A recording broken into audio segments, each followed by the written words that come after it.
Hello Earth Angel, this is Anne. Welcome to my channel and thank you for tuning in. So today, let's talk about Chakra System Part 2. And before you watch this video, I will suggest you that you need to watch the Part 1 regarding about this topic. And I will put the link on description box below.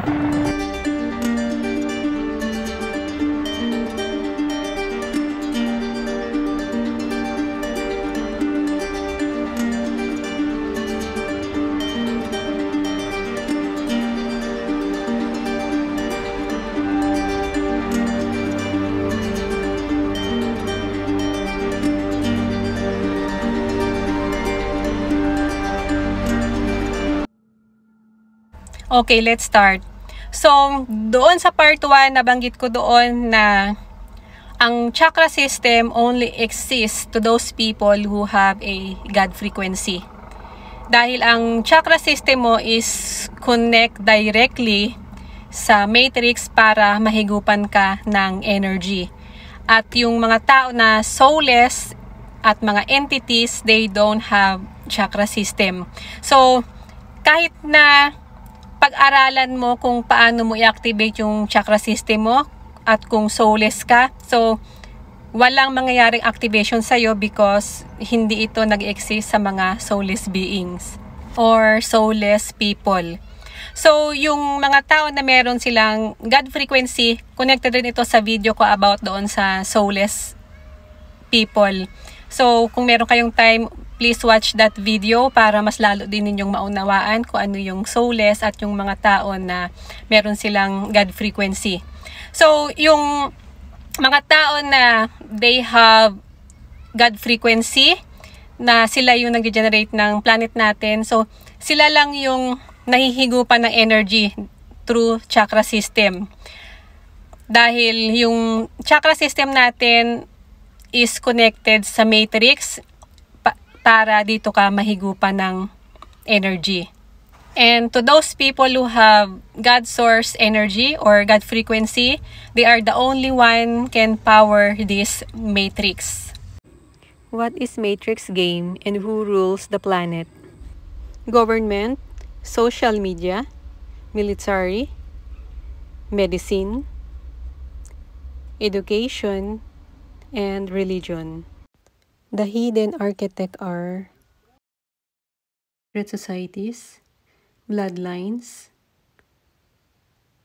corporate syndicates, international bankers, and Black Ops military network.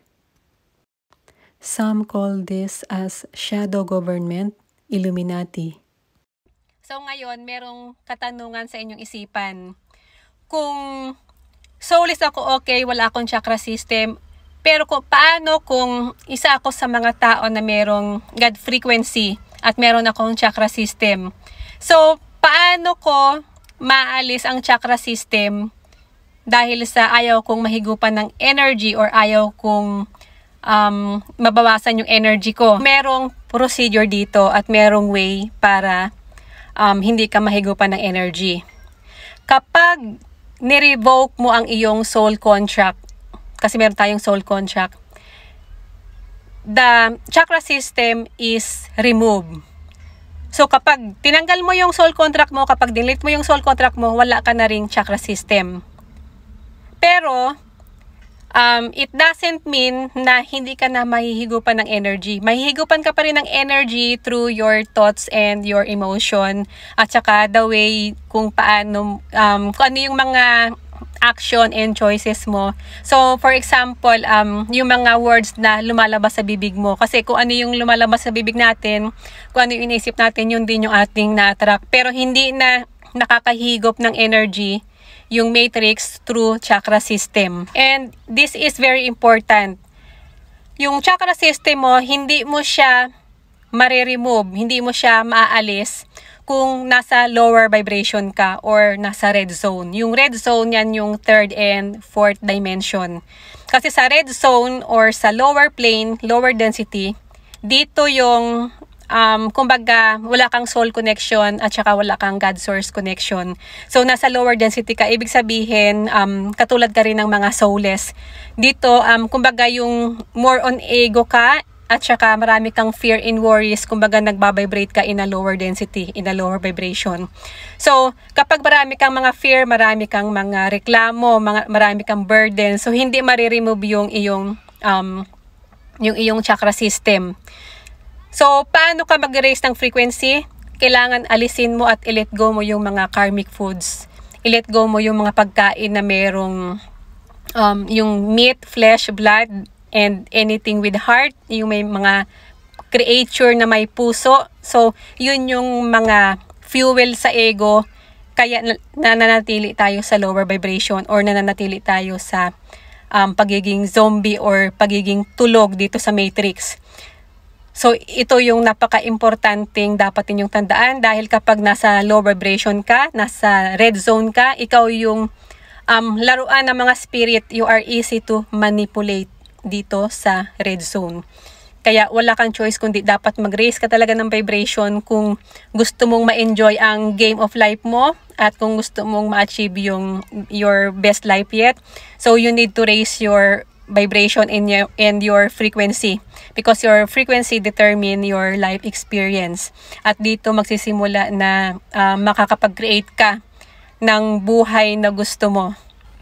You are walking in different plane of existence and you become untouchable to those people who are in a lower frequency. So now, this is the climax about this topic. I have a good news for you mga Archangel. Kung isa ka sa nag-e-effort or nagpapakahirap na i-activate ang iyong chakra system, gusto kong ipaalam sa lahat na wala na tayong chakra system ngayon. Your soul contract from past, present, and future is already removed by source energy. At dahil sa wala na tayong soul contract at tinanggal na ito ng source energy, so wala na rin tayong chakra system. So katulad ng nasabi ko kanina, kapag nag-revoke ka na yung soul contract, automatically na madidelete rin ang iyong chakra system. Pero dahil sa nag-upgrade na yung planet natin at nag-iba na ang system, nag-iba na ang rules ng game. So ang God source energy na mismo ang nag-revoke ng ating mga soul contract. So kaya ngayon mas mabilis na lang at mas madali na lang mag-upgrade. Kaya maraming nag-upgrade ngayon. Kaya energy wasting na kung magpo-focus ka pa sa chakra system mo. Although yung chakra system magagamit mo din siya para ma-identify mo kung saan yung weakness mo, kung saang part ng body mo yung merong mahina yung energy mo. So next time, ayan naman yung pag-uusapan natin kasi connected rin yan sa ating mga internal organs. Pero it is okay, wag na kayo mag-focus sa chakra system dahil wala na ang ating chakra system. At mag-focus na lang po tayo sa pag-raise ng frequency at i-let go na natin yung mga lower vibration, yung mga pag-i-ingest natin ng mga lower vibrational food. So, kung gusto mo talaga mag-raise ng frequency at gusto mong makakonect sa God source energy, so i-let go na lang yung mga pagkain ng meat, flesh, blood, and anything with heart. So, that's it for today. Thank you so much and may the life force be with you!